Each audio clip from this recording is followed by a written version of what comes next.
Por quase 2000 anos, uma cena atravessou a história. Roma em chamas e o imperador Nero tocando um violino tranquilamente enquanto a cidade era destruída. O problema é que o violino nem existia e a fonte antiga mais detalhada começa admitindo que não sabe se o incêndio foi um acidente ou uma ordem do imperador. Então, quem queimou Roma? E por que os cristãos terminaram nas fogueiras?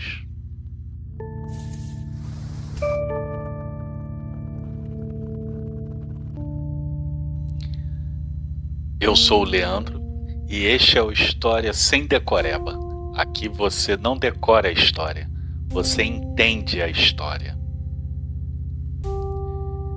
Para investigar, precisamos voltar à noite de 18 para 19 de julho do ano 64.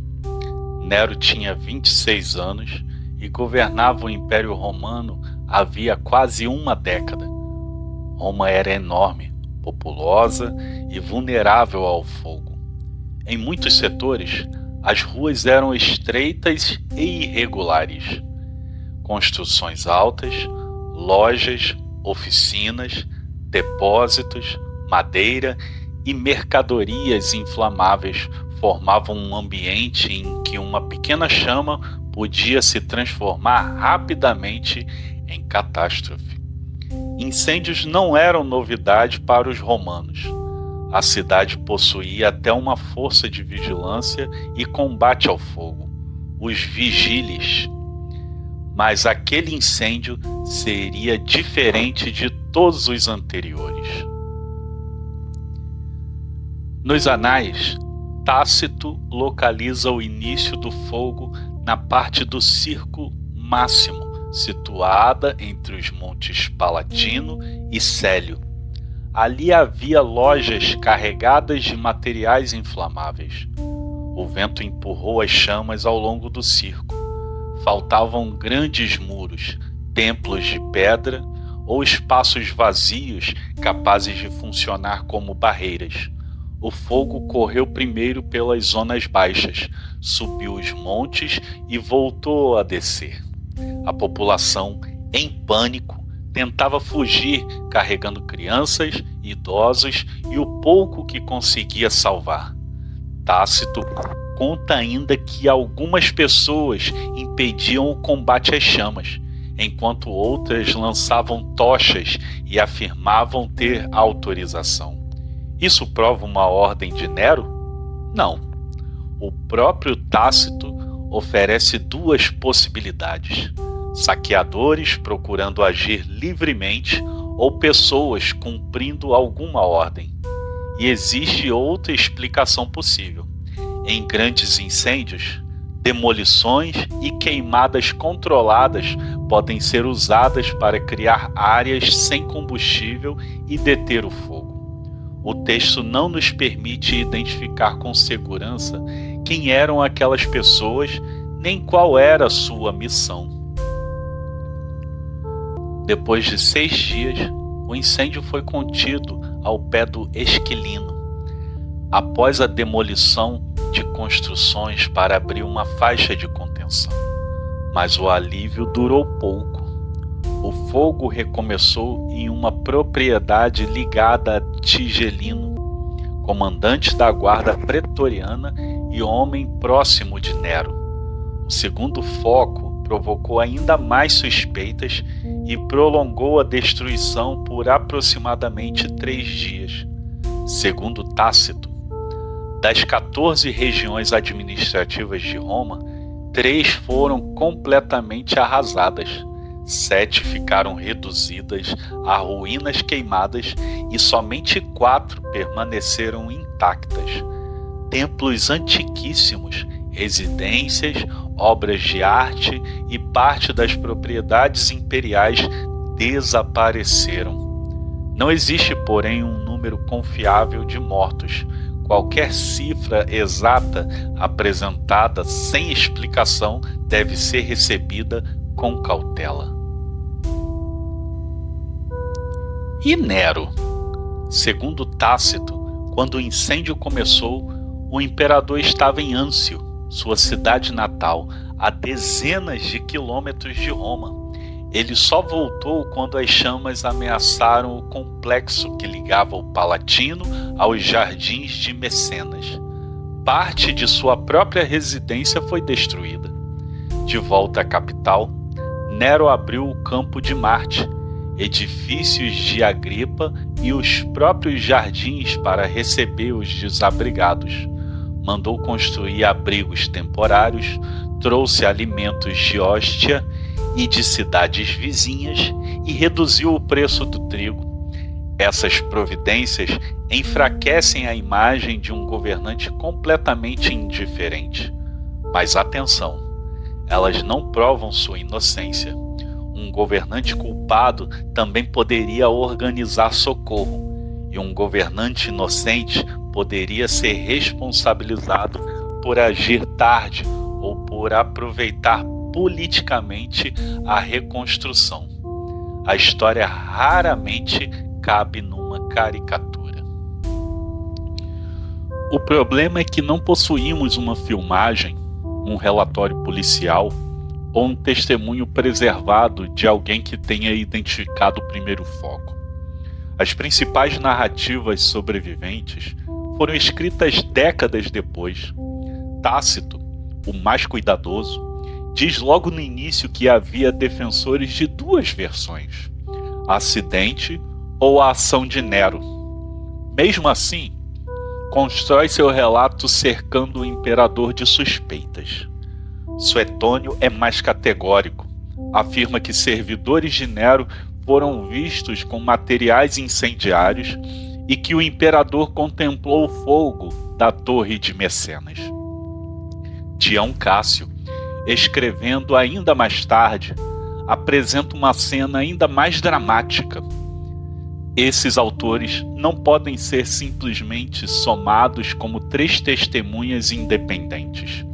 Eles escreveram depois da queda de Nero, conheceram tradições hostis ao imperador e tinham objetivos literários e morais próprios.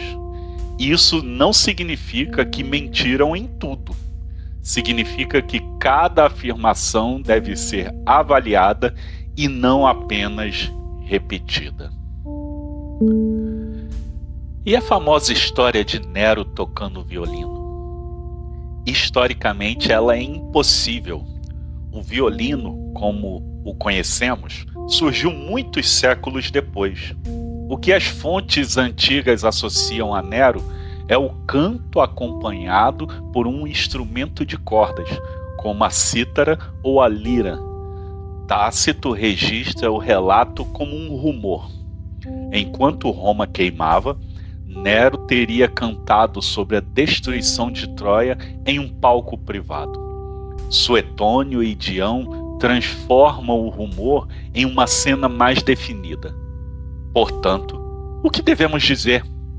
Nero era apaixonado por apresentações musicais. Pode ter cantado sobre Troia em algum momento, mas não temos prova segura de que tenha feito isso enquanto observava Roma arder. E certamente não tocou violino. O caso contra Nero se apoia principalmente em 4 pontos. Pessoas diziam agir com autorização durante o incêndio. O segundo foco apareceu numa propriedade ligada a Tigelino. Nero construiu depois a gigantesca Casa Dourada, a Domus Áurea, e circularam rumores de que ele desejava reconstruir a cidade e até chamá-la de Nerópolis. Mas o caso tem grandes fragilidades. Não sobreviveu ordem escrita, confissão verificável ou testemunho direto que ligue Nero ao início do fogo.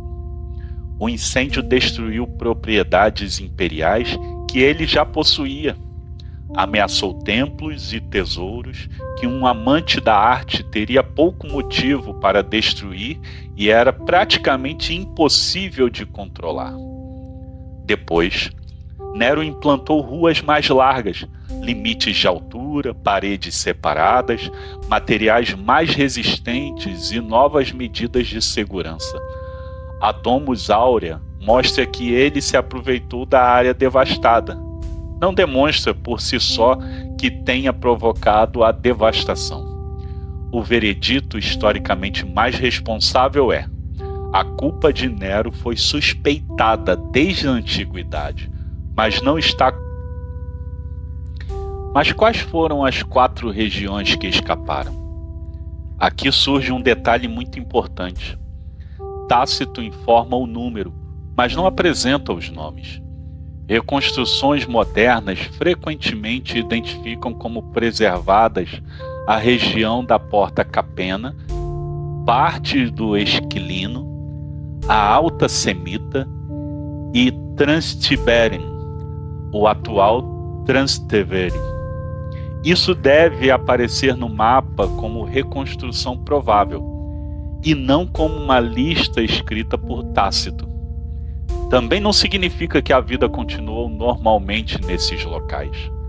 As regiões preservadas estavam cercadas por uma cidade em colapso, recebendo fugitivos e enfrentando falta de moradia, alimentos e segurança. As fontes não fornecem um diário separado do que ocorreu em cada uma delas. Sabemos que havia cristãos em Roma antes do incêndio. A carta de Paulo aos Romanos, escrita na década de 50, dirige-se a uma comunidade já existente e menciona diferentes pessoas e grupos reunidos em casas. Estudos sobre topografia do cristianismo primitivo sugerem 2 importantes núcleos de residência: Transtevere, do outro lado do Tibre, e a área da Via Ápia, próxima à Porta Capena.